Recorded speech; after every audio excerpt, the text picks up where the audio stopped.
Okay.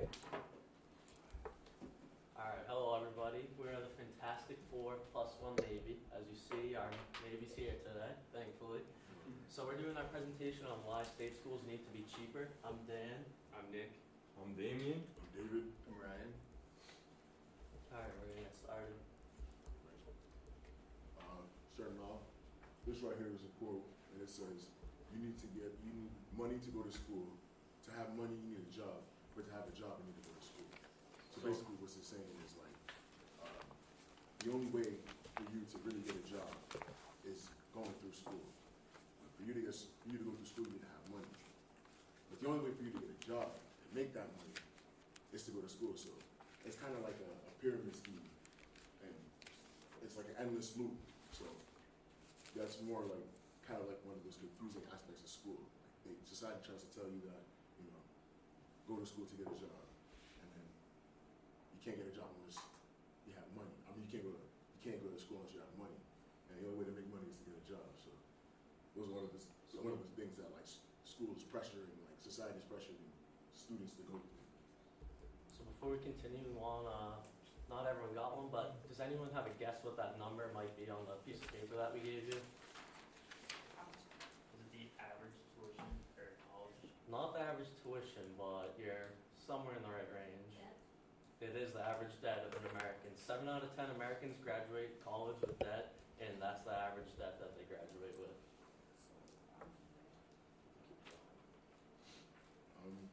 Who here is going to school debt free? Who's here is going to school debt free? Like debt free. Who thinks they're going to graduate with zero debt, basically? Probably no one. Like personally, for me, just this 1 year is $20,000. So I'm basically at the average. And last year was 9,000. So I'm already at the average, and I'm only halfway through school. So yeah, I'm looking at a good time.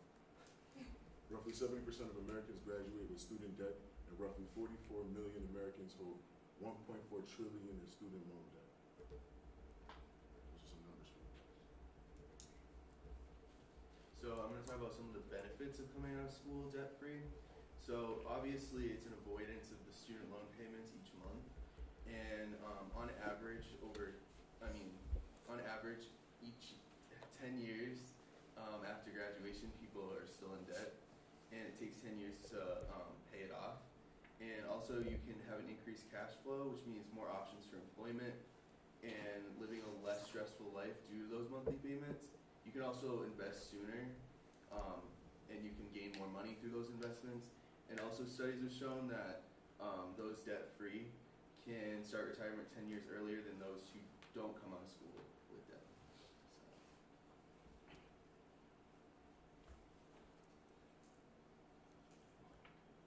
UMass Dartmouth cost, the in-state cost for attending is $29,279. That's split up between tuition, room and board, books and supplies, and other expenses. And this is just for in-state tuition. So the cost of books, the average student spends $1,200 on books and supplies. Between 2002 and 2013, the cost of books rose 82%, 3 times the rate of inflation.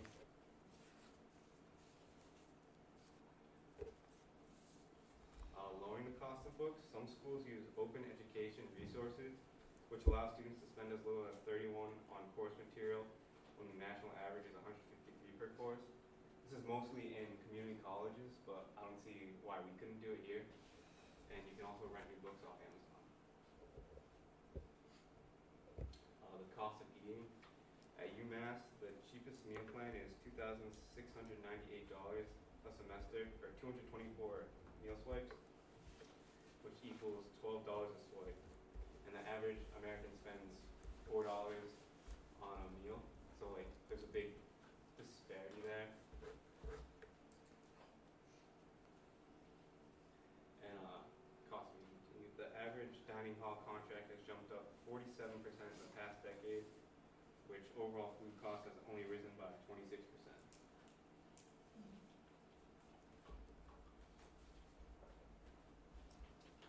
Lowering the cost of eating. Some schools like UMass make it mandatory that you have a meal plan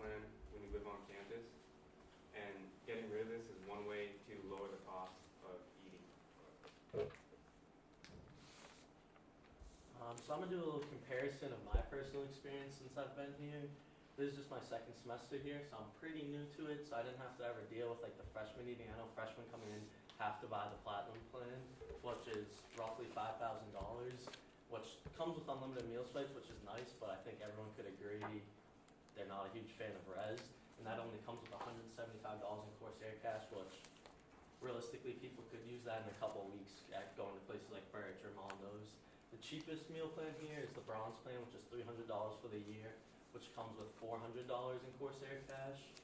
So between the two, for Platinum, that's $622 a month and $375 a month for the Bronze plan. For me this year, I didn't want a meal plan, but I was told I had to. So I got a $750 declining balance at the very beginning of the year. And now with less than a month to go, I still have $350 of that left. So at the end of the semester, I'm going to end up just going to Birch and buying like cases of water because I don't want UMass to just get my money for free, basically. Basically, the way that I combat that is I do mostly grocery shopping, which is a luxury I get to have because I live in the Dells and we have our own kitchen. And I spend probably about $125 a month, which is about $1,000 for the 8 months on campus, which is significantly less than either of those meal plans. I'm gonna look at housing a little bit. Next year I'm gonna be off campus, but right now I pay $9,668 for the year when a double in Oakland is $9,100 and a 4-person apartment is just over $10,000, which I would say those are the 3 main places people live. So those are why I chose to review those. Next year when I'm living off campus, it's about 10 minutes off campus, but it's almost twice the size. We get a full extra bathroom and we only have 3 roommates instead of 6, and it's $1,900 a month. And we have to rent it for the whole year, but it comes out to $11,900 for the full year. And divided by 3, that's only just under $4,000, which is significantly less than any of those options you see over there. So just a little summary. So next year I'll be paying $633 a month for rent compared to the $1,200 I pay now. So obviously that's about twice as large. So I'll be saving a lot of money in housing. And I also not need to pay for a $750 meal plan and a $215 parking pass. You still have to buy a parking pass, but from what I understand it is significantly cheaper. So I'll be saving almost $1,000 in other expenses right there. So in total, I'll be saving $4,600 in just housing alone, and another $1,000 in not needing a meal plan and other on-campus expenses. Incentives for tuition. So, I was thinking to take action in visualization part of it, and I was thinking, why don't schools have kids maintain like a 3.0 or higher to get a full ride to get the tuition off? Because I came into school with the 3.0. I thought I did pretty good in school, and it would make the school more competitive, which would bring in more money. And the school could also offer to take off like other things like housing or meal plans if the student has above a certain grade point average. Take action. The food on campus is really not up to par, so we should either have like boycott everything or have a peaceful protest like they used to do back in the day to solve things and resolve things peacefully, but the food does. It's horrible. Stop hitting the green smiley face at Res. It's a census. They understand that if you keep hitting the green face like 1,000 times, that you think they like the food. You think, like, they think you like the food. And everybody can agree that the food is trash. Demand an app for Birch. So when you go to Birch, you can already have your food there. I would way rather pay the money if I could go on an app and be like, all right, here what I want. All I do is just go through the line and pick it up.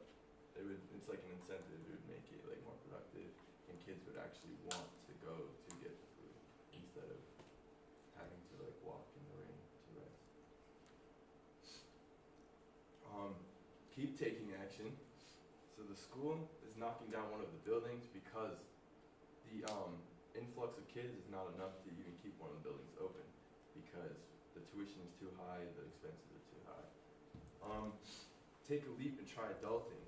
So like one day you're gonna have to grow up anyway, so why not now? We're in school, we're all independent. If you live like off campus, like you said, all you're gonna do is just put yourself in a situation where you're gonna have to work for what you want, and that's gonna be life anyway. Boycott the bookstore as much as you can, cause doing this, they'll realize that like they need to lower the prices, even though they try to trap us with like certain codes and stuff. Like go online as much as you can to like avoid the books. The school would rather have lower rates because they would want us to buy more books. So if we just boycotted, the prices would have to drop. Cutting costs. We feel that cutting costs could be fairly cut on housing, food, and books. In life, we consistently see prices drop when we buy in bulk. So usually when you go to like a Sam's Club or something, we buy in bulk, everything's cheaper. That's what college does. They buy everything in bulk, they have all these kids, but these prices are like triple and double what we even pay. He even explained it. His food is almost double what he would pay for the month, just like living off campus. And here, he's forced to have a meal plan that's like $9,000 that he doesn't even use, doesn't even want, and it's an unnecessary cost. With all that money, you could either like put a payment on an apartment or even a new car to get you from where you have to be. And the ending, I'm pretty sure, is the word distills. You have any questions? Reference pages. Okay, so, the knocking down the building because there's not enough students, where'd you get that fact from? Where did you, was that cited somewhere? Honestly, I was listening to like the RD, and she was like, yeah, one of the buildings is getting knocked down next year because they want a more parking lot because they had they don't have like enough kids to fill up all the residence halls. Yeah, one of the freshman dorms, like I think it's Chestnut. No, it's Roberts. It's getting knocked down, and no, you're good. But they even moved kids from like I'm pretty sure Roberts already into other buildings, and they still don't have all the freshman buildings built. Like, So it's probably a matter of enrollment. yeah. That's what I There's was not a saying. lot of off-campus housing Around here. available to There's rent that's close by. I know that because I live in Dartmouth, Yeah. so there just isn't a lot of rental. Not just Dartmouth though. We have Fall River and And New Bedford. We Right. have Where there's areas more where- capacity Yeah, there. But there's a bus that brings you from New Bedford to school, even if you couldn't afford Yeah. to drive. right, But like, I mean, we're all gonna be adults anyway. In like 2 more years, you're gonna be on your own, right. your own money, your own payments, and everything. So why not just try it now instead of paying Yep. what we have to pay for ridiculous prices?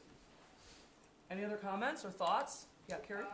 Well, according to the Roberts shutting down, I heard that same very exact thing from a couple of RAs, but I think that they're I think they're still keeping it open due to the fact that an influx of Mount Ida students are actually coming to this school. But I heard that that Roberts was shutting down at the beginning of the year, and then that the whole Mount Ida students and how their school is getting shut down and how they're concerned coming here and that they're accepting students, like they're accepting all the credits from the Mount Ida students. So I think that they're still keeping it open mainly because you can basically live anywhere at in any like grade, I guess, in this school. So it's like I think they're placing the Mount Ida students in the freshman quad in Roberts, which was initially going to be shut down, but I don't think they're doing that anymore. And they are doing plans to change the entire school. Like as we saw, going through like the campus center when you're like leaving Little Arts, and we see that like Like the posters of like. so yeah, like Their they're Crossroad renovating. is going to come right into the Yeah, university. like- I think that's what I heard. There's going to be a new entrance. I heard that they don't even think 25% of the Mount Ida students will come here. That's what I was gonna say. If you're Well- going to a private school that you're already paying that much for, why would you go like down in a grade to a school I that know. you want to accept you? But I'm not trying to be mean. Mount Ida is beautiful. This is like a concrete jungle that we live in. I know one student. Have you gone to the presentation from the guy that did the architecture for this school? No, that's just how. There's a very interesting thing that they've put out about it. Yeah, he's, There's a story behind the way this campus was developed, whether you like it or not. There's a story behind it. It wasn't just haphazardly thrown up. No, I know. Yep. The whole story. To Yep. it, but it's. I'm just saying. I mean, everybody's entitled to their opinion. I think what a lot of the things that you're saying are it's all hearsay. We don't know what's going to happen with Mount Ida. I know the school is doing the best they can to try and encourage those students to come here and make it as easy as possible for them and transparent. But you're right. We don't know what's going to happen. If You I know, went it's to Mount Ida, I would not come here. I'm so sorry. But wouldn't it like make sense to come here? Like you're coming from Mount Ida, and we're really willing to accept all of your credits as opposed to other schools that are not. They have like Yeah, specialized well, majors, it's like like- they have like dental and other things that we do not offer. Right. And that's why. and those they went students to that probably will special choose school. not to come. Yeah. choose not to So, come like here. You were saying like 25%. But I mean, business is business. So I think No, some of the yeah. business students can, from our perspective, internally here. Yeah, internally know, in the business yeah. school we might get more, Yeah. but around the So whole let's campus, just go back to yours for a second for a minute. Your piece for a minute. So with- so you're saying your argument is that that public colleges should be cheaper. State schools should be cheap. State schools should be cheaper, and I think what you were pointing out, and let me see if I understand this. What you're pointing out is that there are certain things that they charge you for that are not necessary. Yeah, and they could cut costs so easily. That like, as you're saying, like they buy, say like Res comes in, they probably buy. I don't want to take a guess that I'm not sure, but they probably buy hundreds of pounds of like rice and pasta and like, so they're getting that at such a discount. But then they're upcharging us from what we could go to the grocery store and buy like a couple servings worth. Right. So But there's no place for you to cook it. yeah, in most places on campus, Like there Right. for is. them, like I live in Oakland, and we have like 6 roommates, and 8, and we don't have anywhere to cook for anything. Right. So I'm literally. So living I with think that's people. why the and doing meal that. plans are required, because they want to make sure that you have somewhere to eat. It makes sense of that, but since I live at the Dells, I have a kitchen. Like I use like $300 worth. And that was the minimum you could purchase, was the $750? Yeah. Was that the minimum one? Yeah, I don't and know. spent like 300, like 50-ish of that. Yeah. And the half is like if I have friends come visit, I'll be like, oh, I'll take you to Birch, and I just pay for all their Yeah. for like 5 people's food. So like, Yeah. I'm not there that often, and I still like have plenty of money left over. So it just In your seems account, yeah. unrealistic. Interesting. Interesting. Just one more comment about the bookstore and the charges. I don't know what their upcharges are, but a lot of those book prices are driven by the publishers. I'll give you. Not the I'll give bookstore. You like an estimate for this book for this class. I went down to the library, and then they told me like 200 and something Yeah, but you get. I got it on $100 Amazon so- for $10. Yep. You $10. bought it or you This rented? book You for- bought it or rented it? Bought this one for this class for $10. It's also on reserve in the library because I And put they- it there. Yeah, So and that's they told free. me it was 200. Yeah. Well, I mean, I'm not gonna go to the library every Right. time I quiz. So I'm just chilling, I'm taking them, but. Okay, well, that's your decision. That's No, your I know, decision. but But if the you make book, an right, argument yeah. to me about prices and things like that, I agree. I mean, and I think that I'm in favor of trying to lower your textbook prices too. In my 401 class, I'm using an online book Yeah. that they don't have to buy, that I give them. It's a PDF, right? Limited resources. I've looked, right? There's not a lot out there for free stuff that's good, Yeah. right? But I hear you. I mean, I think that and the students in the last class did one on textbook costs, and they talked about the access codes. And let's just show of hands here. I'm just curious because I don't use them in my classes. But how many of you have at least 2 access codes that you need to use a semester, right? And so you can't buy a used book because the access code's no good, right? So the used book goes out the door, right? The stuff on Amazon that's for rent or whatever doesn't come with the access code, right? It depends though, because So- if you have someone who bought the year membership, Yep. there's different like memberships though. Yeah, So like. depending on what you have. Yeah, it's ridiculously expensive.